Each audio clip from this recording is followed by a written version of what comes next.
Pada pukul 17.04, pesawat resmi dinyatakan hilang kontak. Beberapa menit kemudian tersebar berita kalau sebuah kecelakaan terjadi di Bukit Superga. Dan ternyata pesawat yang mengalami kecelakaan tersebut adalah pesawat. Woi, subscribe lah tuh.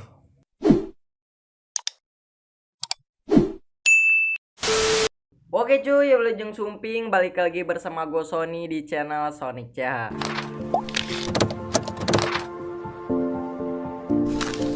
Oke, jadi hari ini gue akan membahas tragedi pesawat yang dimana tragedi ini menewaskan satu klub bola, guys.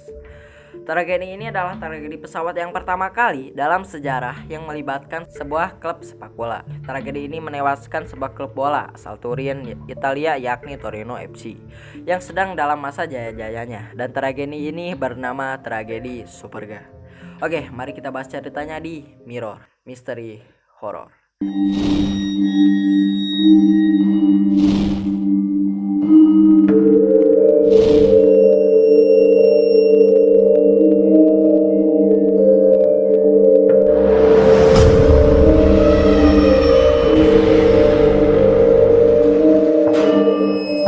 Kematian sudah menjadi rahasia dari Sang Pencipta. Tidak ada yang tahu kapan, di mana, dan seperti apa seseorang itu akan meninggal. Entah dengan cara yang wajar, tidak wajar, atau tragis sekalipun. Yang pasti manusia hanya bisa pasrah jika sewaktu-waktu kematian akan datang kepada mereka. Tragedi Superga adalah salah satu kecelakaan pesawat terparah yang melibatkan sebuah klub sepak bola. Tragedi ini dialami oleh sebuah klub sepak bola asal Italia, yakni Torino.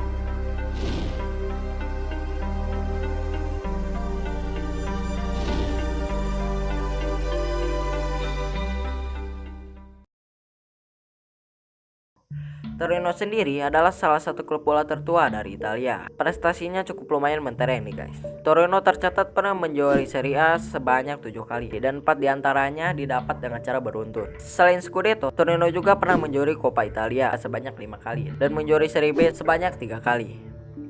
Pendukung Torino tentu tidak menyangka ketika mereka mendapat kabar kalau para pahlawan mereka meninggal secara tragis pada 4 Mei 1949.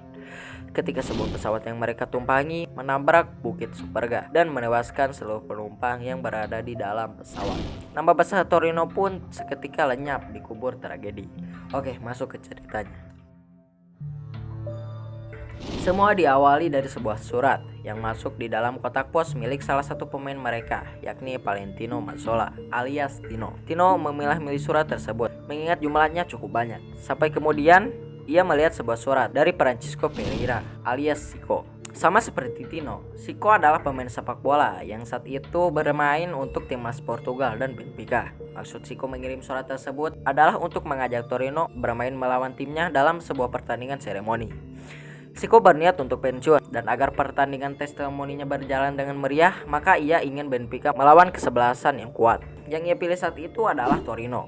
Torino saat itu adalah tim terkuat di Serie A. Dalam rentang 1942 hingga 1948, Torino tercatat menjuarai Liga Italia dengan 3 diantaranya dibuat secara beruntun. Hal ini membuat Zico penasaran terhadap kekuatan mereka. Ada kebanggaan juga bagi dirinya ketika bisa bertanding melawan tim kuat.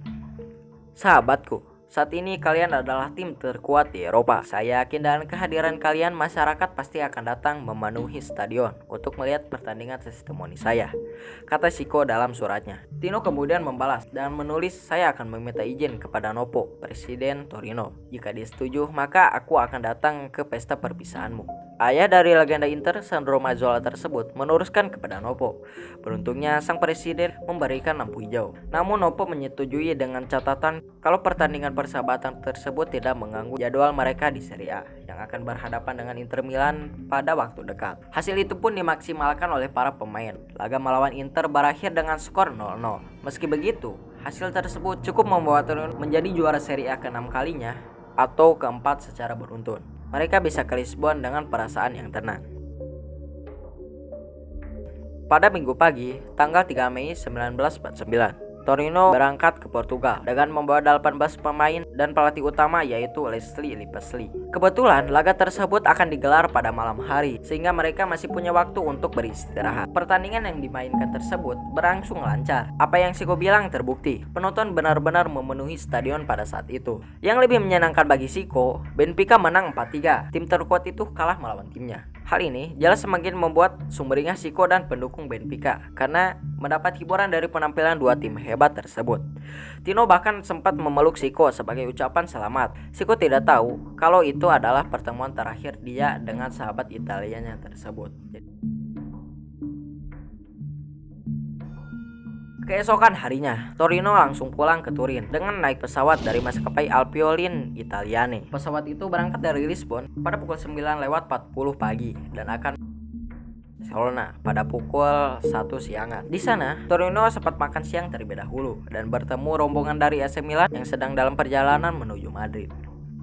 Pukul 14:50, mereka kembali berangkat. Segalanya masih berjalan baik-baik saja sampai mereka mendapat kabar kalau cuaca di Turin memburuk. Padahal mereka hanya butuh 30 menit lagi untuk sampai ke tujuan. Segalanya mendadak berubah ketika badai muncul disertai hujan lebat yang membuat pandangan pilot hanya bisa melihat sejauh 40 meter. Pilot Pierluigi Meroni juga tidak bisa menghubungi menara pengawas karena komunikasi yang kerap terputus akibat cuaca buruk. Pada pukul 17:04, pesawat resmi dinyatakan hilang kontak.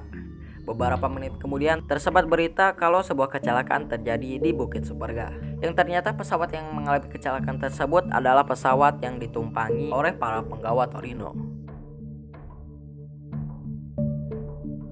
31 penumpang di dalamnya termasuk 18 pemain utama tewas, termasuk Leslie, sang pelatih yang meninggal pada kecelakaan pesawat keempatnya. Hal ini tentu saja mengagetkan publik Italia maupun kota Turin. Para pemain yang sebelumnya bersenang-senang dalam sebuah pertandingan persahabatan harus menemui ajalnya sehari setelah pertandingan. Segala upaya dilakukan. Bahkan pelatih legendaris Vittore Pozzo ikut mencari kalau masih ada yang bisa diselamatkan. Sayangnya upaya tersebut nihil.